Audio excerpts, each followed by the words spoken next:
Watch out for that pole.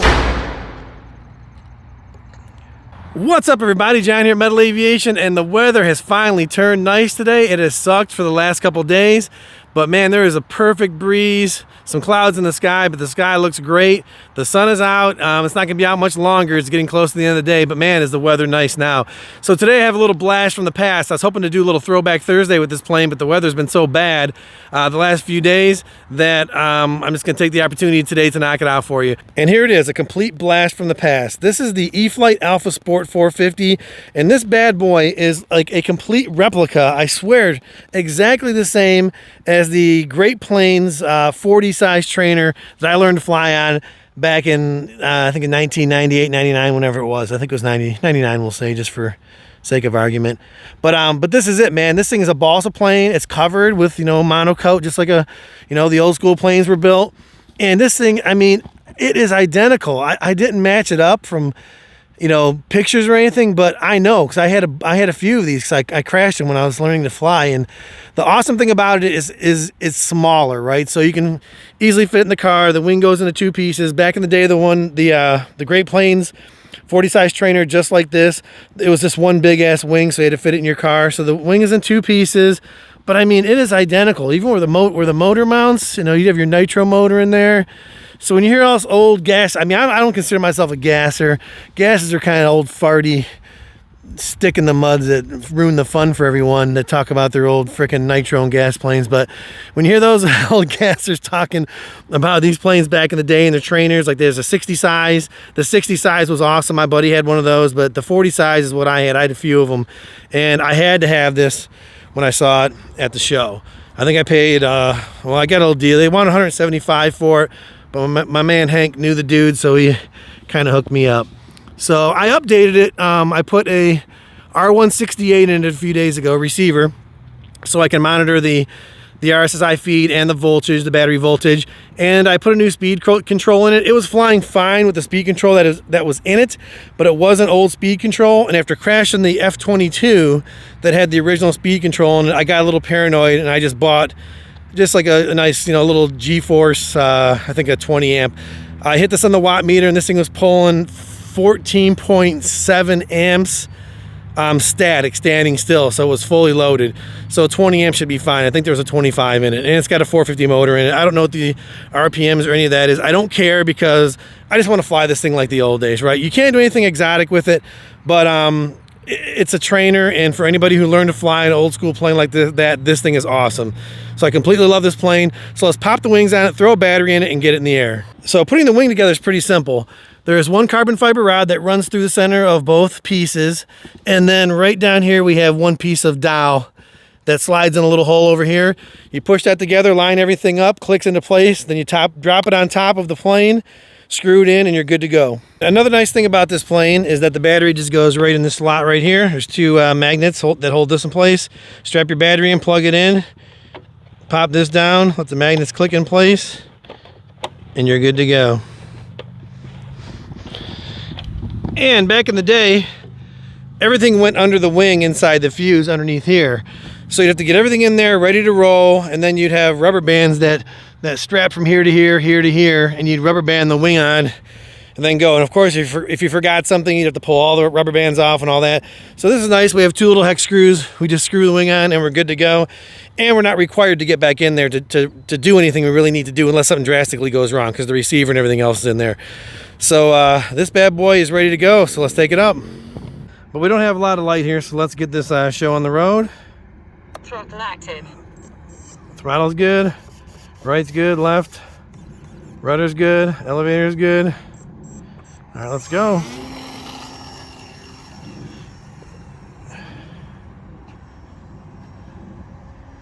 We'll fly it over here with the sun to our back so we can get some good shots of it.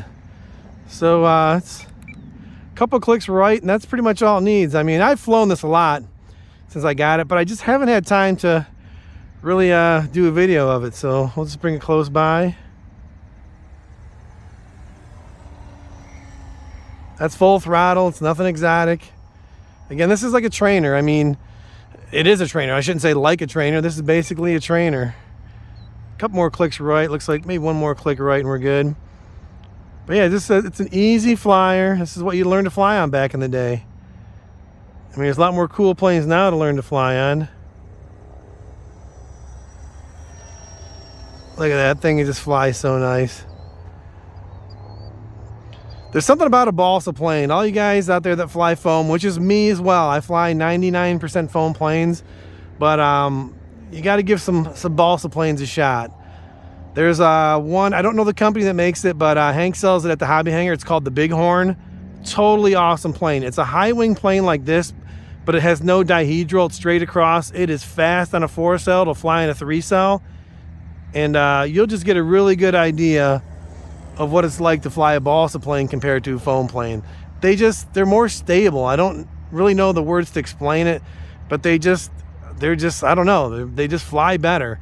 Not that the foams fly terrible, but there is a distinct difference. We'll slow her down a little bit here and do a slow pass. I know that high speed full throttle pass a moment ago is, we'll get as close to us as we can here. It's just a sweet looking plane.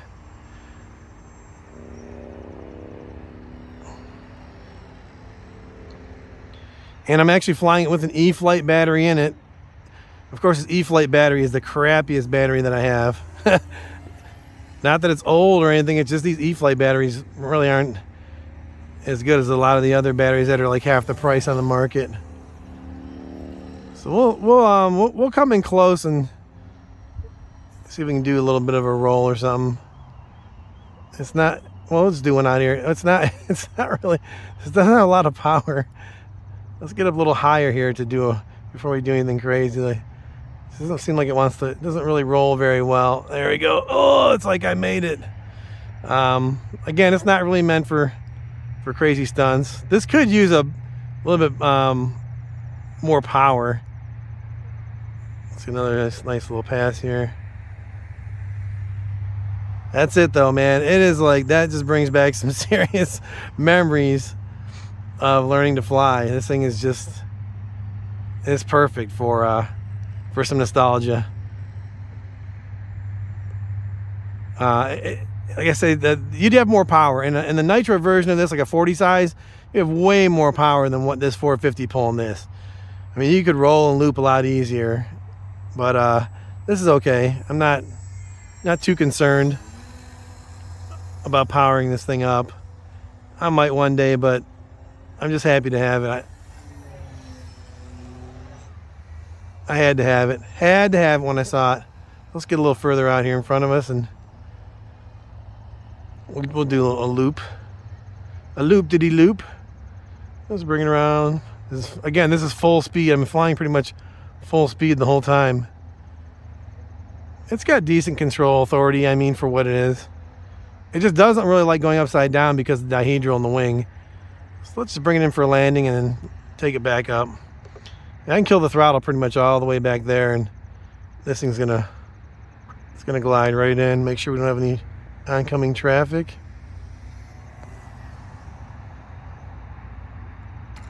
Oh, watch out for that pole. Well, we'll take off with the wind here. And when I say with the wind, I'm definitely overselling that because it is not windy at all. Looks like I'd use a couple touches of up. I'm guessing the battery's probably starting to die a little bit. We got, yeah, 10.78 at full throttle, 10.78 volts at full throttle. So the battery's about done. We'll bring it in for another landing here. Let me back up, see if I can get this on film a little better.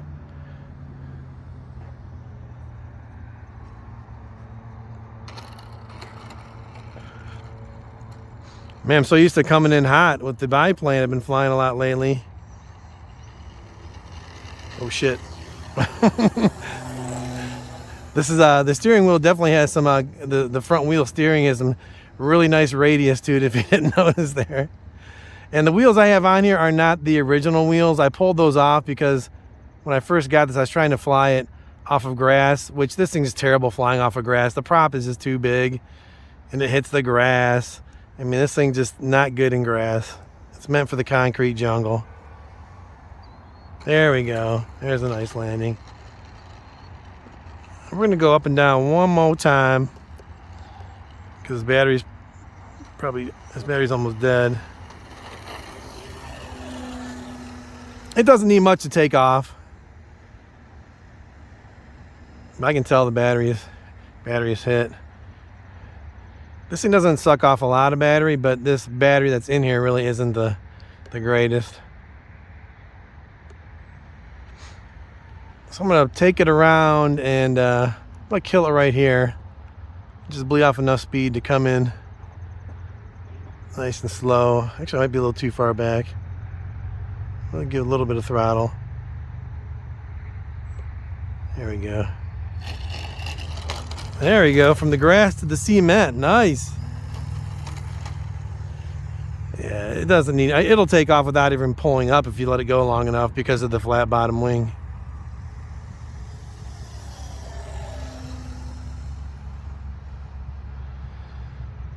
And let's do one more little slow close pass.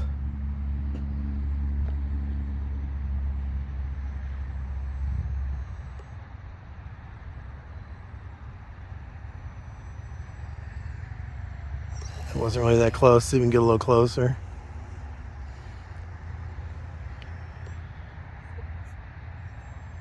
We don't have it's not real sunny, so. Oh, here we go.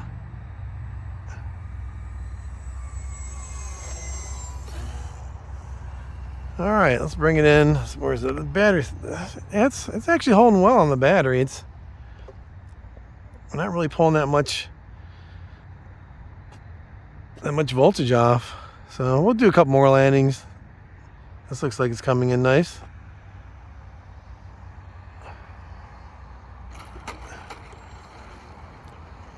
It's funny, it's like anything. It takes a couple times to get used to a plane when you haven't flown in a while. Especially when you're flying something that's really fast and comes in hot. Then you get something like this.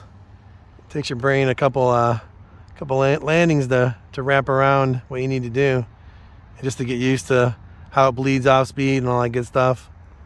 So I definitely feel like I got this.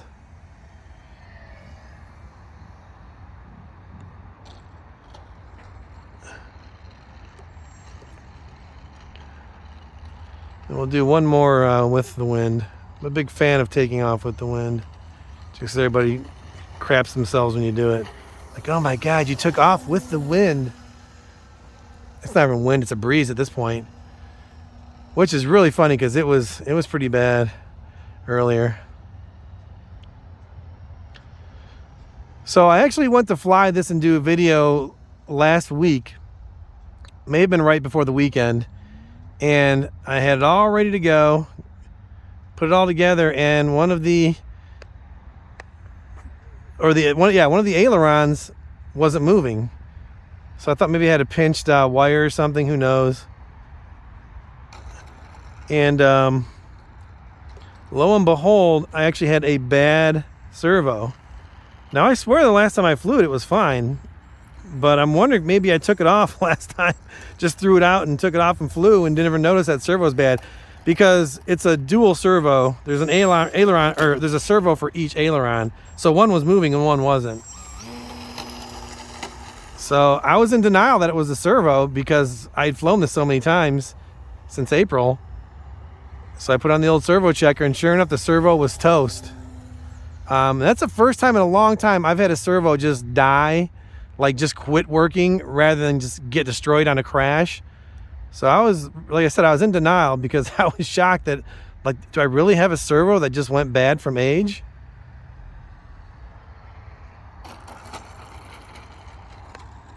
And I think I'm gonna do one more. Hopefully I won't hit those trees back there.